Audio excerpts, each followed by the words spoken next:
Hey guys, this is Richard, and thank you so much for subscribing to my YouTube channel. And I'm outside. The weather is back. The weather is back, and um, it's been a while since we were outside. Actually, it's been too cold, but now you see, spring is here. And spring doesn't also come without its own challenges. Now we have, I mean, it's too windy, and there's even a warning that tonight is gonna be, very strong winds. And then also, like again, even with this glare of the sun and the beautiful weather that is coming up, we still stand a chance of getting snow. But it's the weather, you know. You can't do anything about the weather. The weather is gonna be what it is. It's gonna bring tornadoes. It's gonna rain as much as it's gonna rain, like it was raining in Kenya, and like crazy, uh, floods. It's gonna snow. What are you gonna do? What are you gonna do about it? It's gonna snow. The only thing is just you be prepared. It only like depends on how you react. What you do from yourself, from the intrinsic you, is gonna determine like what happens. Because if you're gonna stress yourself like, oh, I don't like this weather, I'm so sad, I'm so depressed because of winter, I'm so mad because it snowed, I'm so pissed off because it's windy. I mean, how far you get in life depends on how you react to situations. And you see, they say that most of the people who've been really super successful, they know how to handle pressure. So if pressure from snowing is gonna make you run crazy, then I mean, we can't help. How you handle pressure determines how far you go in life. Because in life, you're always handling pressure, especially when you're dealing with a lot of issues.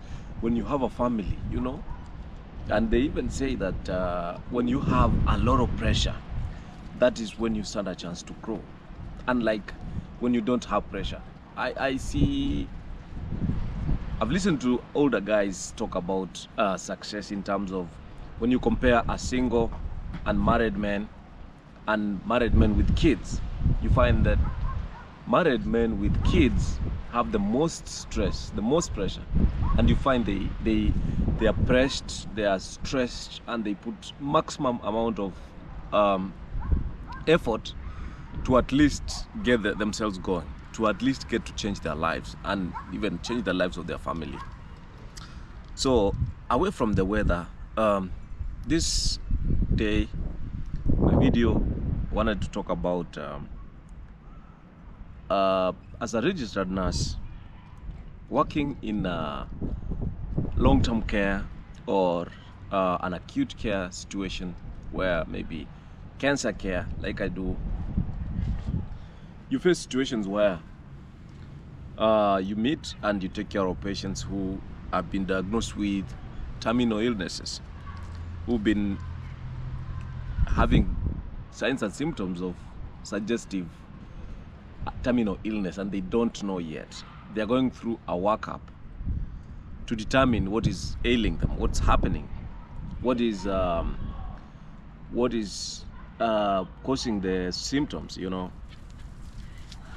And it's never that's my neighbor's dog. Yeah, sorry about that, guys.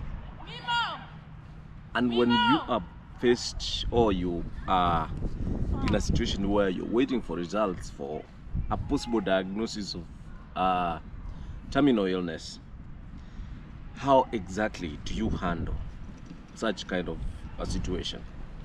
How do you react to such kind of a predicament, like a situation you are in, and just waiting? What do you do? Do you pray?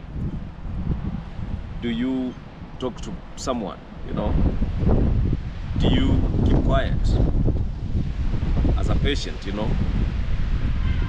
Do you sleep? Can you even sleep in the first place? I don't know. Come here. Do you Hey, stop running. Don't chase it. Stop chasing. do you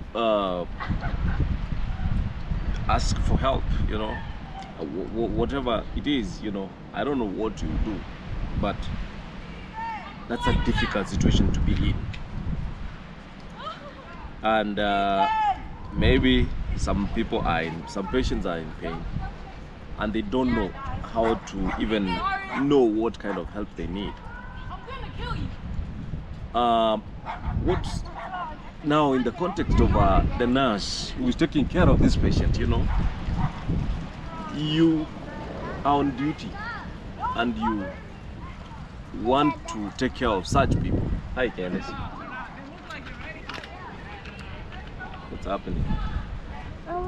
Is it okay if I go play with Jeremiah and Joel? Yeah, I think they're going. They are not playing anymore, I think. Yeah, they're done playing, maybe.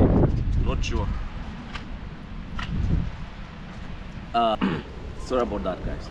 So, what do you do as a registered nurse? How do you handle such patients, you know? When I was taking my NCLEX exam, I had specific questions actually asking to know if you know how to handle such situations. And I realized that was one of my biggest weakness. The component of psychosocial integrity. The psychosocial integrity actually questions, they were just confusing me like crazy, because psychosocial integrity questions want to know a patient has been diagnosed with cancer, you're trying to talk to them, just catching conversations, and they are telling you about how worried they are about the possible diagnosis or the diagnosis already. Maybe it's a newly diagnosed cancer patient, or maybe has a chronic or acute condition. How do you respond, you know? It was amazing because that's one of the areas that I used to, that's what actually made me fail the NCLEX exam. I tried to understand the questions, but you know, you are not supposed to show sympathy. You're supposed to show empathy. You're supposed to empathize with the patient. That means you remain emotionally detached, but you are empathetic. How do you show empathy in terms of how you respond to questions? Like, for example, the patient tells you, I'm so mad at what is going on in my life. I didn't know I could be in this situation, and I don't know what's gonna be the outcome. What do you think? Am I gonna be healed from this situation, or do they have the kind of treatment that we have for us to get good outcomes about this cancer or whatever condition, terminal condition? So what I'm supposed to do, or how am I supposed to react as a registered nurse, is, I see you're worried. You're not supposed to be, oh, I'm sorry. So for me, some of the questions were so tricky that I ended up almost all the time being sorry, you know, and that's how you lose your marks in the exam. That's trying to prepare you, getting ready to know how to sit there and don't even talk, you know. At times the situation needs that you don't talk, you know, because you start now blabbering and saying a lot of things around cancer, and then you start saying, maybe you know some people who've been diagnosed with cancer before, or maybe you talk about the patients that you've taken care of, and you know, I had these patients and they did what, which is wrong. Apparently you're not even supposed to say that. It's a very difficult situation to handle, how to talk in that case. But you know, that's one of the reasons why I decided to like work in this kind of acute conditions and get to learn how to communicate with people in such situations. which are very difficult situations anyway, and it's never easy for them to navigate through that condition. But what it's not even easy on the nurse, because some of the nurses I've seen, they react and they become emotional about what's going on with the patient, and they are not able to like also calm down and get to handle, you feel so pity, like it's too much to handle. Like one of my patients actually had I think cancer of the pancreas, newly diagnosed, and when they came to the hospital for a workup, they had like jaundice, the yellowing of the skin, and it was painless, and they could not even know what exactly was going. So what they needed at that time was to have their tests go and get to know exactly what's going on, but they actually don't know. So that same patient had lost their wife the previous day. They had buried the wife the previous day, and they're in hospital. You see in their face like they're really in distress. They are like needing help, they're like needing a shoulder to lean on. Maybe they need to cry, or maybe just express their anger about their... I'm so sorry guys, I'm so sorry, it's so windy out here. So I was saying that what do you do as a registered nurse when you face such kind of patients who are facing a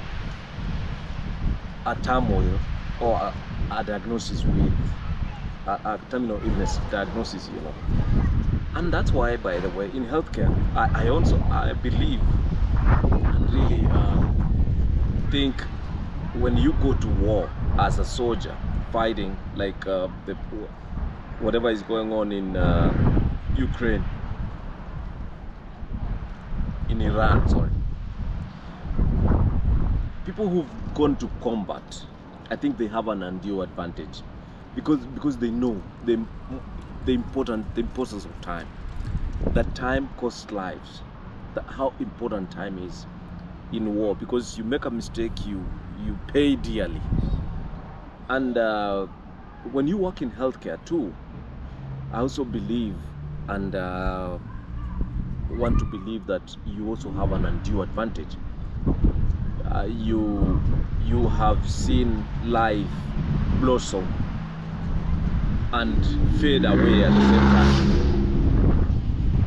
The summer is here, guys. Spring now. Fun all over. So when you face such situations as a registered nurse, it's a difficult situation to be in as a human being also. You're being told to be emotionally detached, but you see, this is a human, this is a person who you possibly also don't know what situation you may handle. Look at how dreams are gonna die, dreams are ending, family disintegration, family is emotionally drained, financially drained. So, but you can never be effective as a registered nurse if you're gonna like emotionally get attached to yourself. But as a person myself, I usually almost all the time short of like, what am I gonna do? But I've always been like, personally, I purpose to give the best experience, the patient the best experience. Like, make sure I give them pills on time, give them their whatever they need. Whatever they need at this time. Get them see the doctor as fast as it's possible. Get them like whatever they need, like anything that is within my means to give or to provide to this patient. I always do. I always make sure that there is no gap on my side as to what the patient needs. But you know what? It's never an easy situation. It's never an easy situation, because of the stress that is involved. But at the same time, you know, it's life, and that's why I always say that you never know what you face. What would you rather face, by the way? What would you rather face? What storm would you rather face? You know, it's so hard. Every situation is difficult, especially in healthcare. Are you gonna face? Are you gonna take a stroke that's gonna make you lose your ability to walk and get around? Or would you rather get cancer and be in pain? Or would you rather just get involved in a traffic road accident where one of your leg is broken and now you lost your leg, or you lost your hands, you lost your ability to urinate from a spinal cord injury? You know, it's not an easy situation to be in, whatever the case, you know. And having to experience that in full glare of a life situation that changed my life forever, you know, it's never easy. It's never easy to make a hard decision. Like, and then such kind of patients, you know, they asked, like, what exactly can you do? How do you sign DNR or the not resuscitate situation? You know, but all is said and done, you know, you must be an effective nurse and be there for the patient and be the best. Like, make sure the patient needs are addressed.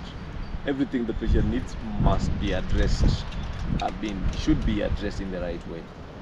And when all is said and done, your 12-hour shift is gone.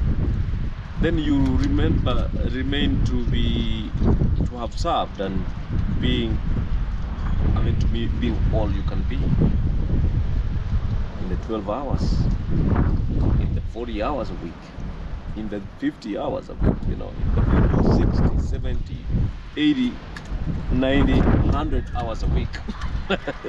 I was listening to another friend who works for Amazon, and he was trying to explain to me how you qualify for promotion, you know, in terms of hours. You know, we put in the hours in all jobs, you know.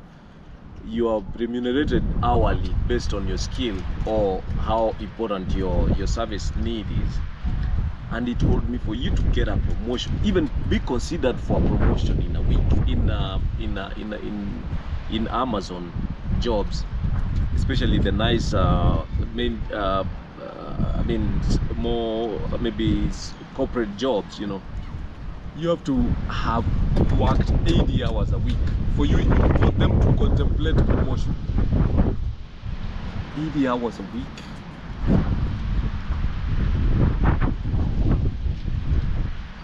In most of the companies, if you are working for 3 days, 12 hours, that's 36 hours. You need to make 40. So that's actually why most people end up with 2-3 jobs, because they do 12 hours here, then they have 4 days remaining. Some people, you know, do 16 hours, 3 places, that's 48 hours, and then they have 3 days left. So that's how they end up with another job. So in a week, I have seen people put in 100 hours a week, and I'm like, 100 hours a week? That's a nail. But you know what? I think I've seen that's what works. You know, you have to put in the hours, and then you get to learn maybe how you can even better your income earning capability by either acquiring education or maybe making sure your skill is the most needed, and then you're able to negotiate your pay. Because I've also seen, surprisingly also, there's a legal an attorney who charges 700 hours an hour. You know, those highly skilled, the lawyer that you have to have for you. Hey, Candice. Why are you scaring me like this, Candice? I can bear it. You are. I wanted to scare you. You wanted to scare. You really scared me, Candice. Let's see how. Okay, guys, let me finish.